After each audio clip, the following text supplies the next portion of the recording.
नद्याः सरस्वतीमपि यन्ति च स्रोतसः तानि कङ्गिणः रेखाक्षुसहस्रयोजने वदन्वानि तन्ना।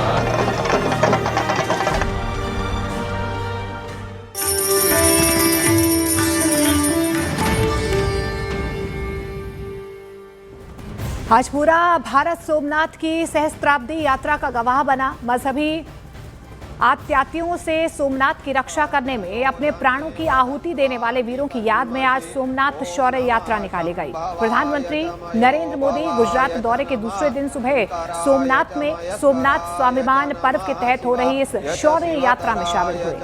ये यात्रा शंख सर्कल से शुरू हुई थी, जिसमें यात्रा में 108 घोड़े वीरता और बलिदान का प्रतीक बनकर उनके साथ आगे बढ़ते नजर आए। इसके बाद प्रधानमंत्री नरेंद्र मोदी सुबह करीब 10:30 बजे सोमनाथ मंदिर में पूजा करने के लिए पहुंचे। उन्होंने ज्योतिर्लिंग पर जल अर्पित किया, रुद्राभिषेक किया और मंदिर परिसर में लोगों के साथ ढोल बजाए। सांस्कृतिक कार्यक्रम प्रस्तुत करने वाले लोगों से मुलाकात की उन्होंने। इससे पहले आपको बता दें, शनिवार को उन्होंने ओंकार मंत्र के जाप और ड्रोन शो जैसी झलकियां भी देखी। उन्होंने कहा कि सोमनाथ शाश्वत दिव्यता का प्रतीक है। ओम भद्रं कर्णेभिः शृंगये तुष्टुवाग्गुंशस्तनो।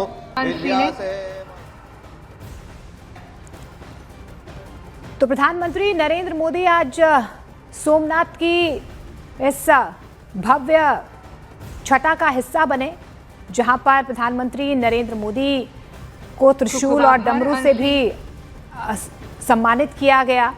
अपने संबोधन में प्रधानमंत्री नरेंद्र मोदी ने न सिर्फ सनातनियों को एक संदेश दिया है, बल्कि अखंड भारत को लेकर भी आवाज बुलंद की।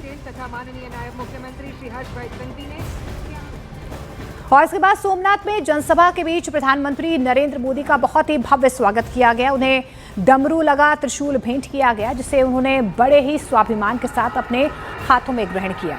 इसके बाद उन्हें कुछ और स्मृति चिन्ह देकर उनका स्वागत किया गया। इस मौके पर प्रधानमंत्री नरेंद्र मोदी ने संबोधित भी किया और बताया कि मजहबी आतंक की सोच में कई बार सोमनाथ पर आक्रमण किए गए, लेकिन सोमनाथ शिव की तरह शाश्वत रूप से आज भी वहीं पर खड़ा है।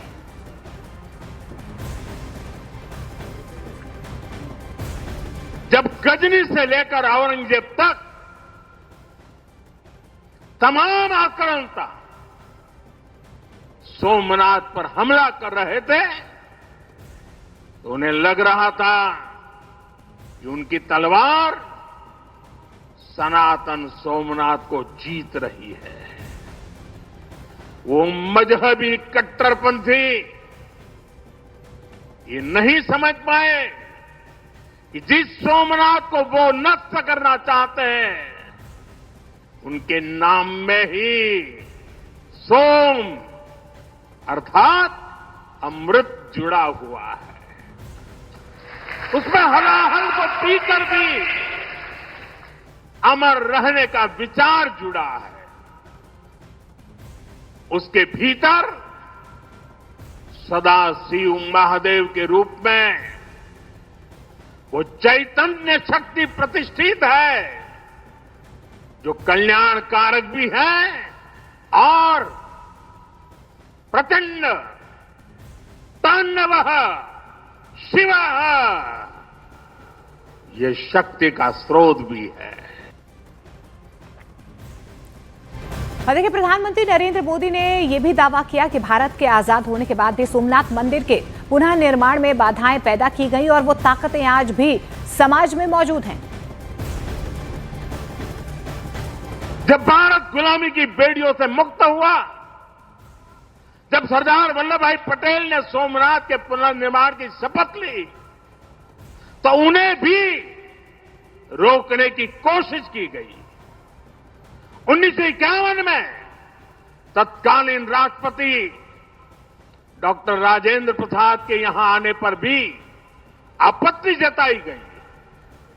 उस समय सौराष्ट्र के सर्वाधिक मशहूर हमारे जाम साहब महाराजा दिग्विजय सिंह जी आगे आए थे।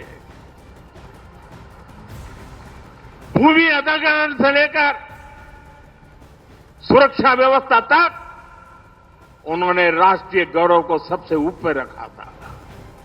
उस दौर में सोमनाथ मंदिर के लिए जाम साहब ने 1 लाख रुपए का दान दिया और उन्होंने ट्रस्ट के प्रथम अध्यक्ष के रूप में बड़ी जिम्मेदारी निभाई।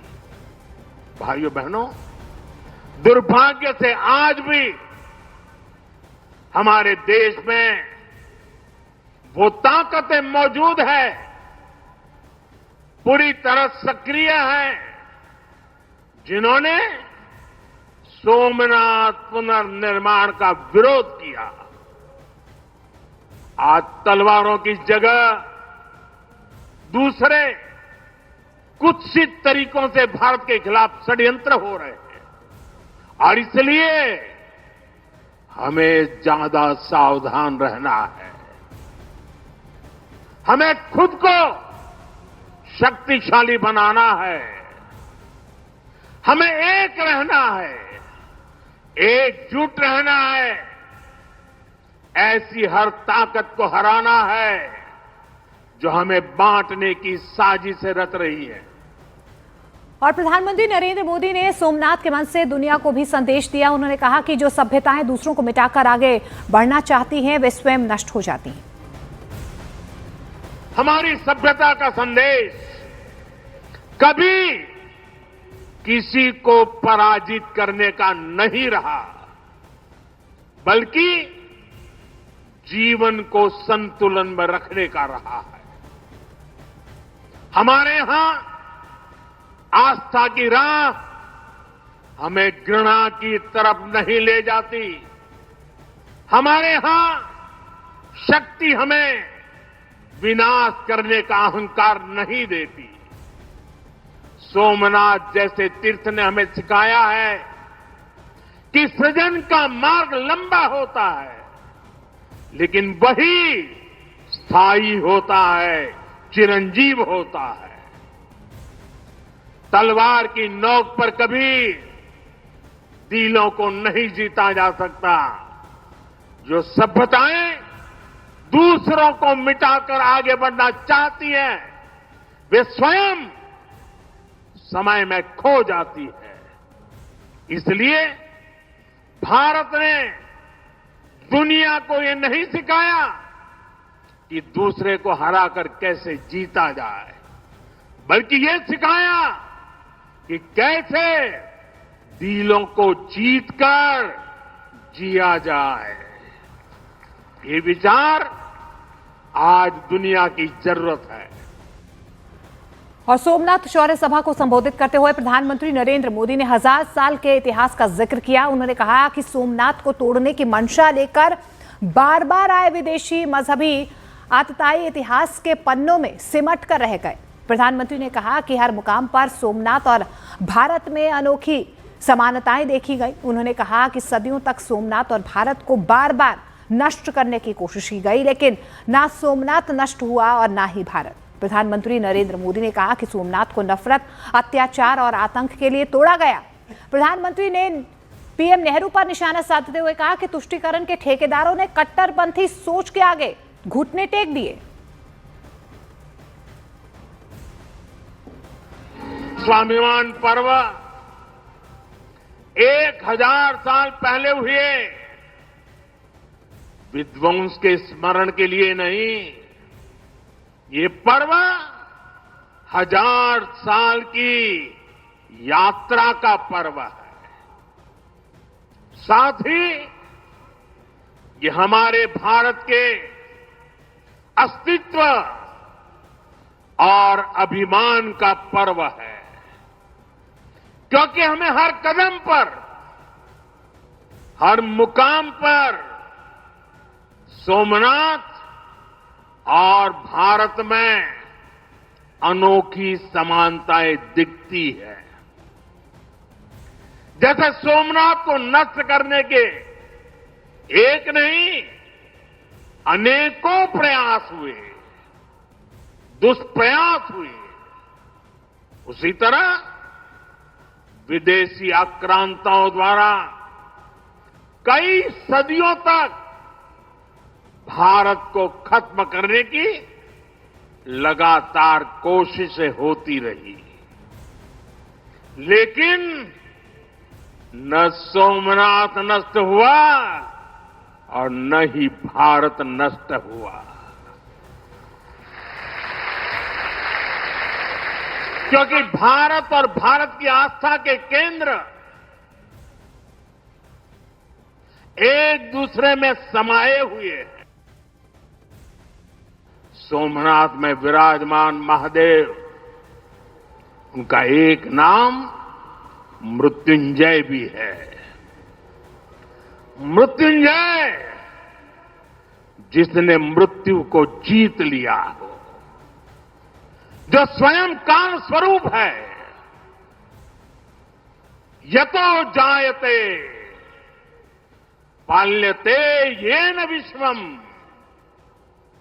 तमीस भजे लियते यत्र विश्वम, अर्थात ये सृष्टि उन्हीं से उत्पन्न होती है, उन्हीं में लय हो जाती है।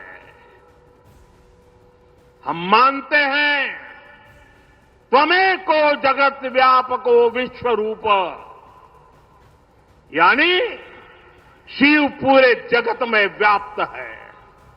इसलिए इस हम कण कण, कंकड़ कंकड़ में भी उस शंकर को देखते हैं। फिर कोई उन शंकर के कितने स्वरूपों को नष्ट कर सकता है? हम तो वो लोग हैं जो जीव में भी शिव को देखते हैं। उनसे हमारी आस्था को कोई कैसे डिगा सकता था? और साथियों, ये समय चक्र है